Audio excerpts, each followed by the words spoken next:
masyarakat nelayan kita lihat masih di bawah garis kemiskinan. Juga masyarakat yang ada di daerah perkebunan dengan berbagai kendala sarana prasarana yang belum memadai. Disinilah awalnya kita bergerak. Karena kenapa? Tujuannya kita adalah mari kita memulai dengan cara yang benar, sehingga harapan utama kita setelah ini selesai atau tercapai nanti pemekaran kabupaten, saya berharap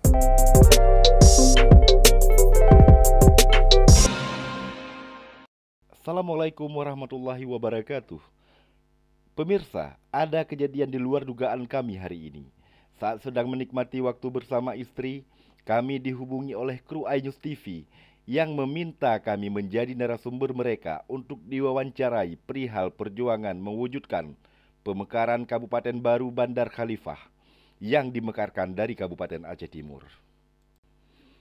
Namun, menyadari kapasitas dan pengetahuan saya yang sangat terbatas, saya mencoba menolak dan menyarankan beberapa nama tokoh sebagai narasumber yang berkompeten. Tapi entah apa alasan mereka, karena mereka tetap pengennya saya menjadi narasumber mereka untuk diwawancarai.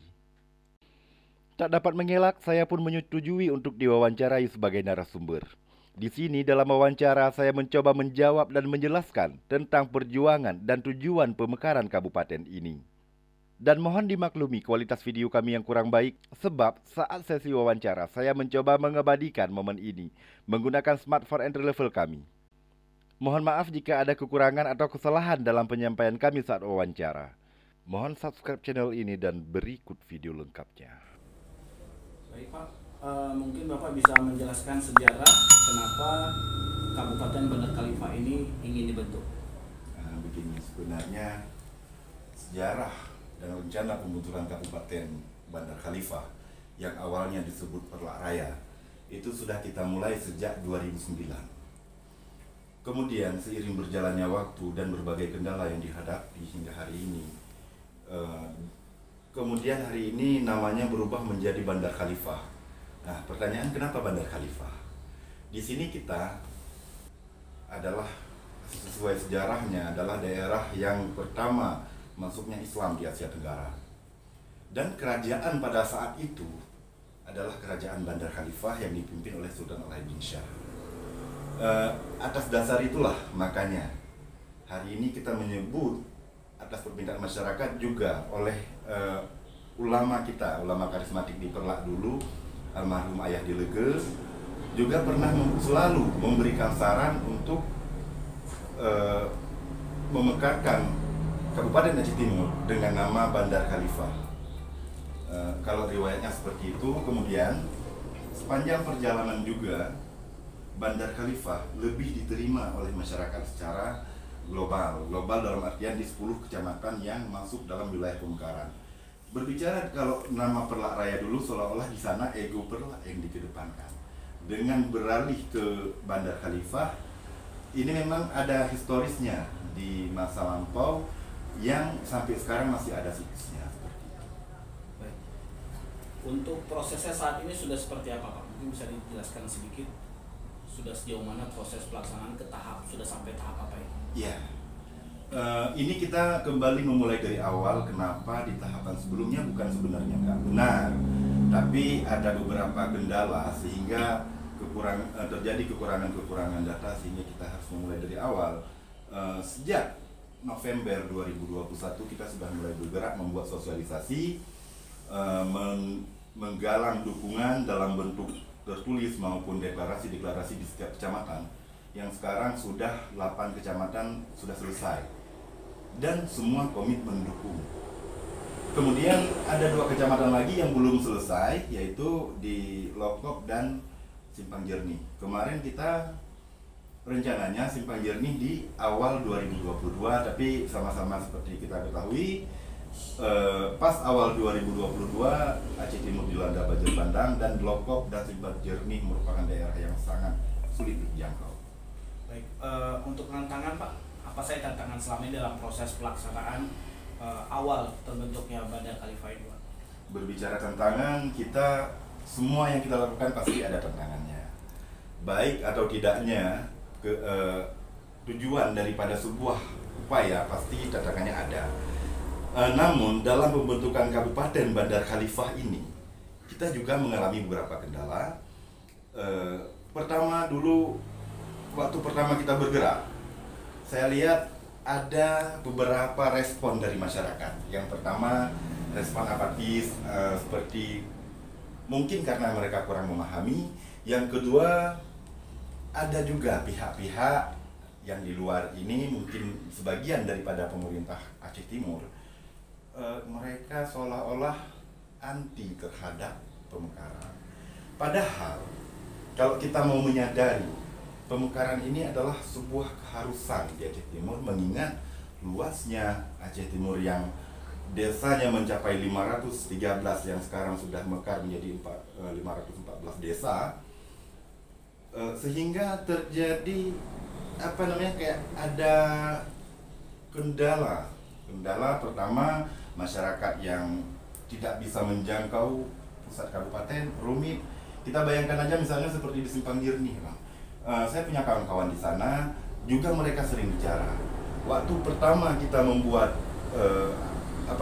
agenda pemekaran Bandar Khalifah ini, mereka bilang, "Bang, tolong sampaikan ke kawan-kawan di sana, kalau terjadi pemekaran kami masuk ke dalamnya." Alasannya cuma satu, sulit bagi mereka untuk menjangkau ke pusat pemerintahan.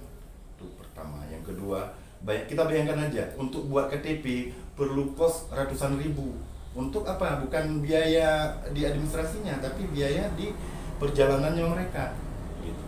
Hari ini datang, besoknya belum tentu selesai sekali kan, mungkin beberapa hari lagi kembali lagi dengan jarak tempuh yang luar biasa jauh. Kenapa kita bilang luar biasa? Karena ini skopnya kabupaten. Kalau dengan jarak seperti ini kita berangkat ke pusat provinsi, itu hal yang biasa. Seperti itu.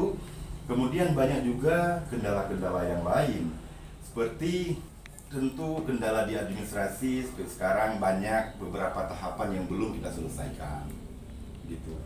Bukan karena ketidakmampuan atau apa, tapi memang kita mulai di awal kan, di ceritanya tadi di November 2021 itu kita push. Sebelumnya masih dalam tahap sosialisasi di kalangan-kalangan sendiri.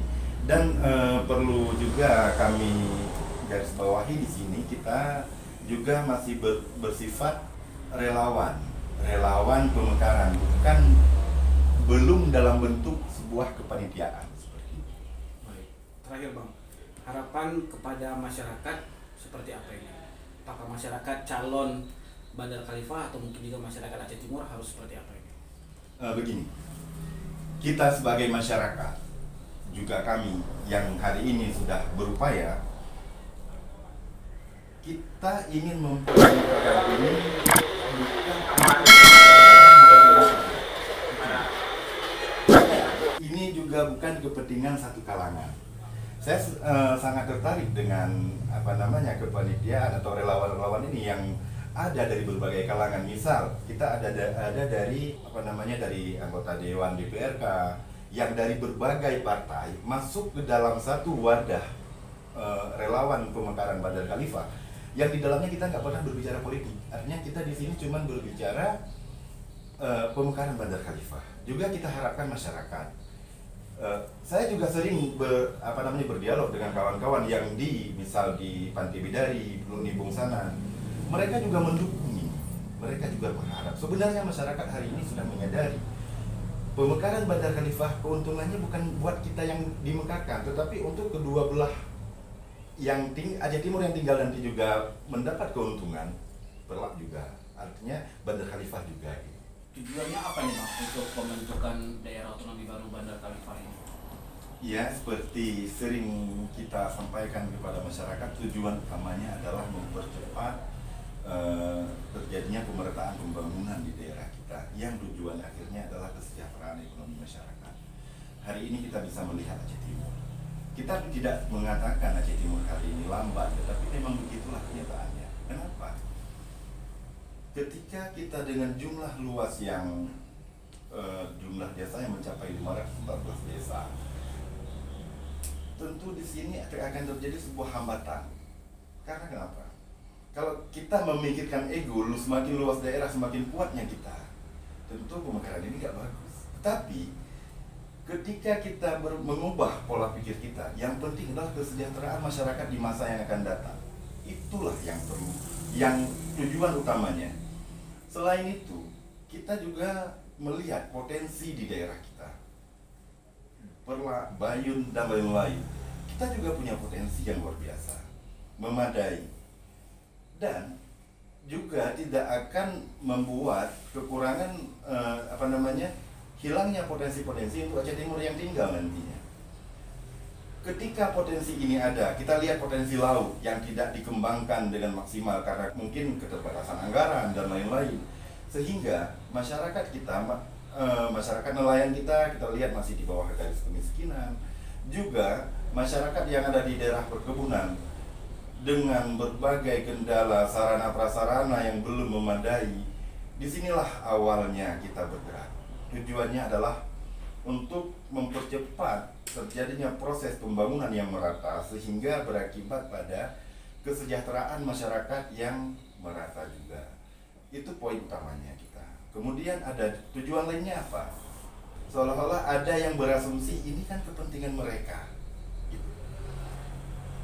Perlu kita sadari semua, kepentingan bukanlah kepentingan kami hari ini.